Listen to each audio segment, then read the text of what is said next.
涉嫌瘋狂升值8倍，拆特色古宅取石材。安徽徽州呢一啲古色古香嘅大宅，大家望多幾眼啊，因為可能好快就拆晒。點解要拆？咪為咗攞走大宅地基所用嘅老坑石嚟做中國4大名園之一嘅歙縣咯。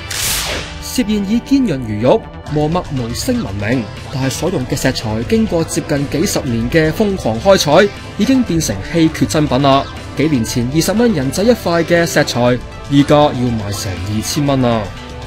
平均計，連續5年石材升幅都達到150%。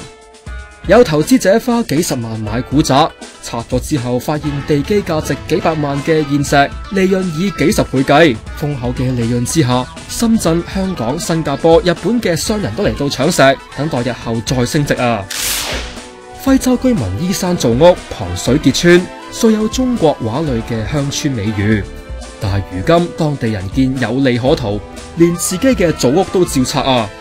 喺靠近石材產地嘅墓園燕山村，幾乎80%嘅老宅都拆晒啦。商人不斷囤積石材炒賣，傳統徽州民宅可能不復存在。社會亦都出現強烈嘅聲音，希望保留古宅。